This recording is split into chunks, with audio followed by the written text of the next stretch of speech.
Welcome to the future of electric vehicles. These are two electric scooters. They are the equivalent of a 125, both of them. They're by a Chinese firm called Sunra. They've been around since 1999. They're worth $1 billion on the Shanghai Stock Exchange. This is no startup. I'm Mann for BikeSocial. I'm going to be riding these. I'll tell you all about them. Stay with me.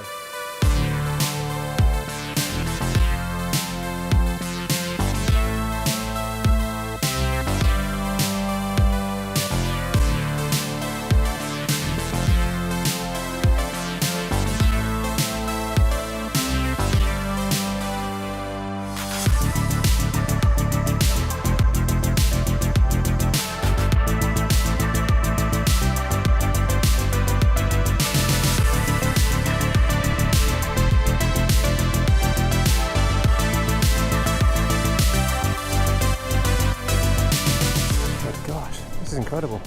So peaceful. You really don't feel like you're riding a bike. You start floating along. It doesn't hang about, you know. We're up to, what's that, 38 miles an hour there. No problem. Mode 3. Okay, so that's a sporty bit. With slight incline here, we're up to 48 miles an hour. That is it. 49. I've seen 14, not 50. Big 5-0. All right, we've got a bit of a downhill bit here. Can we get to 51?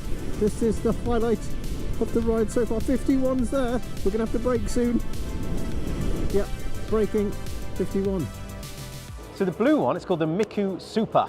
And there's two in that range. You get the sort of the 50cc equivalent, and this one, the Super, that's the 125 equivalent. And then the white one, that's the ROBO-S. Again, you've got a Robo, which is a 50cc, and a ROBO-S, the 125cc equivalent. And really, it's all about batteries. So you've got two removable lithium-ion batteries for the 125 equivalent. And when I say removable, that really is one of the key points of this, because if you live in a flat or house that doesn't, you can't easily connect a bike to your mains or your power source, then having removable batteries that you can take into your house or your office makes it much more practical and much more applicable to sort of the modern day of what these guys, what Sunra are trying to achieve. So Sunra is a Chinese brand. They're the biggest EV brand in China. They've been around since 1999, and they've been floated on the Shanghai Stock Exchange with a value of over $1 billion. That's how big they are. These guys are not up and comers. They're not new starts, just sort of fresh in. They are fresh into the UK market. They are available in about 70 different countries. And the Robo-S is priced at $3,299. You can get it in black or white. And then the MIKU you can get in 3 different colours. You can get it in blue, red or black. And they're pretty cool. $3,499 on that one. So there's £200 worth of difference between the two. And they run with an identical 3 kilowatt. They call it a dual mode motor that's hub powered. So it's it powers the rear wheel. And because it's electric, all that torque and all that power is instant. So 4 horsepower. Oh yeah. And approximately 25 Newton meters of torque there as well. They've both got 3 modes, 1, 2 and 3. You can change them on the fly, and it just affects top speed, whether it's 30 miles an hour, 40 miles an hour or 50 miles an hour. Anticipated range is about 84 miles, and it takes about 4 hours to charge from 0 to full at 27 pence approximately. So there's plenty of practicality there with the Robo. You've got under seat storage, about 24 litres. That's good enough for a full face helmet. And then there's a little glove compartment as well in front of your knees. Now, because the batteries are placed where your feet are, that where your feet go is slightly higher than you normally anticipate a step-through scooter. It's certainly the more practical of the two, whereas the MIKU is certainly the more stylish. It looks cool, but just doesn't have that practicality because it doesn't have any under-seat storage. It's got a little bit of storage just in where the fuel tank would be. So you've got a small amount, a small gap. Maybe you could lie a lock in there, perhaps. There's about 4 kilos of difference between the two. They're around about 104 kilos, and that includes a battery, so not particularly heavy. Really well balanced, both of them. Small wheels, small tyres, ace for getting around. Ideal, it's fairly obvious to say that electric bikes with not a massive range are perfect for commuting. And of course, in our almost post-COVID days, I wouldn't want to be getting on any buses or underground trains if I were commuting through London. That's the way forward.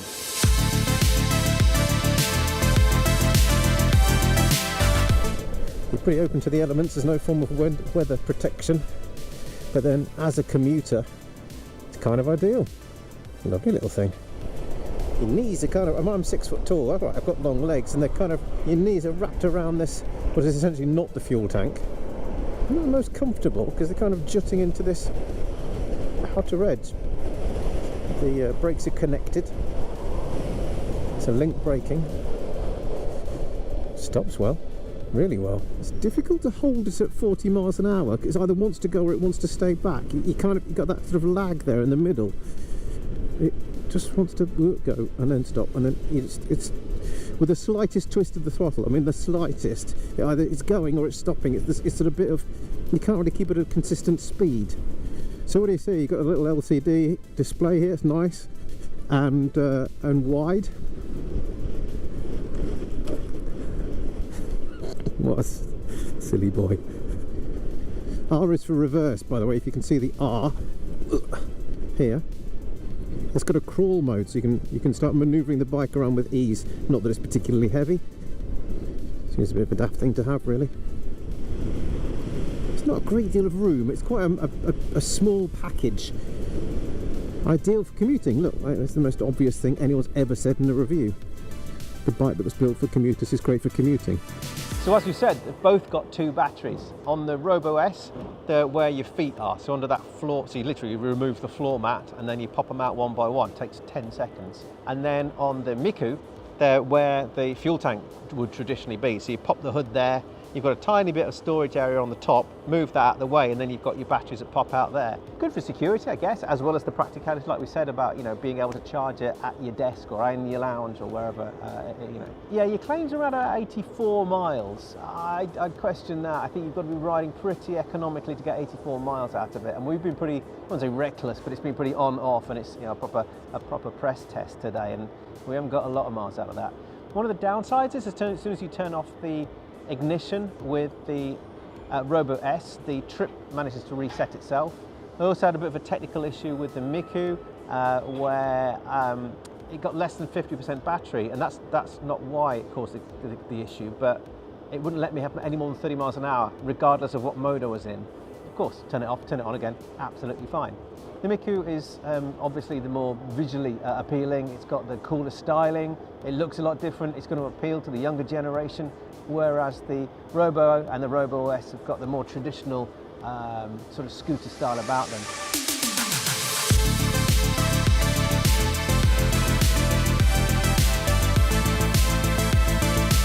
This, ladies and good gentlemen, is the Sunra ROBO-S. Now you can get a Robo, this is the ROBO-S. Fairly standard fare, really. I mean, it's just as you'd expect from a regular scooter. There's a fair amount of space at the front for your legs. I'm 6 foot tall and there's still a bit of room in there. Feels nice and balanced, probably because 20% of the weight is the batteries, and those batteries are right underneath my feet, so they're sitting down low. Link brakes, with the brake levers feel really cheap, but hey, it's £3,299. What do you expect? It's dead silent. There's a little cubby hole in there. You've got USB charger point just there. This bike is keyless, and you've also got fingerprint recognition on the front here, just there. You can hook it up with your app. There's an app for the bike, the Sunra app. I mean, it's a bit basic, this instrument panel here. It's a bit basic, the LCD panel here, but it's the more traditional bike of the two. The MIKU and the one in front there, look, it's a much funkier bike. I really do like that MIKU one. I like the look of it. It'd be great as a sort of a paddock bike if you were going racing. It'd be great as a if you had a motorhome, or if you had a caravan cruising through the town. I tell you what, the suspension is rock solid. It does not soak up too many bumps. It's all right on the smoother surfaces, but it is hard. There's not a great deal of give. That LED screen is not particularly easy to see when. So this is, I thought this was a fly screen. It's going to deflect some of the wind. It's not at all. It's like a sun blind. I don't like that you're using the word fun because it's not very descriptive, but these are entertaining enough. Would the novelty wear off? Don't know.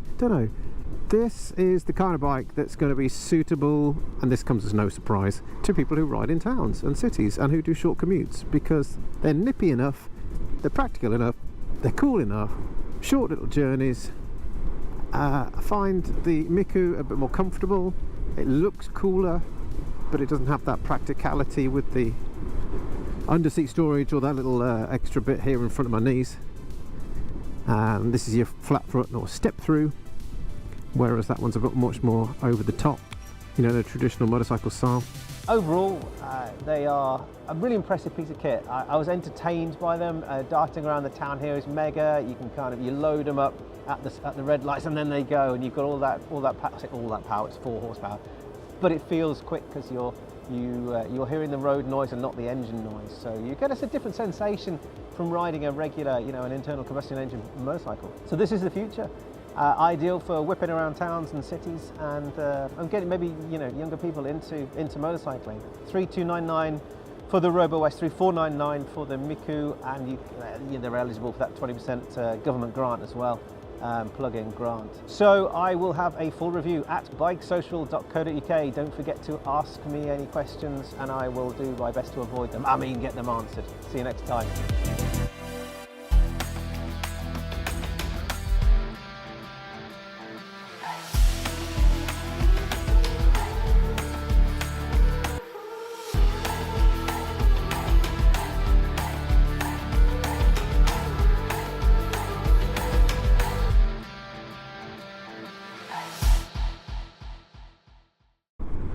Come on, Alex. We'll have you. We'll have you. We'll have you in your slipstream now, boy.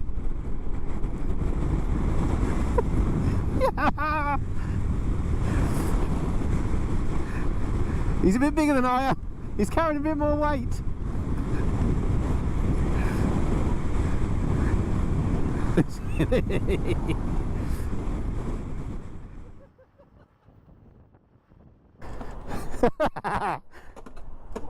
What's that?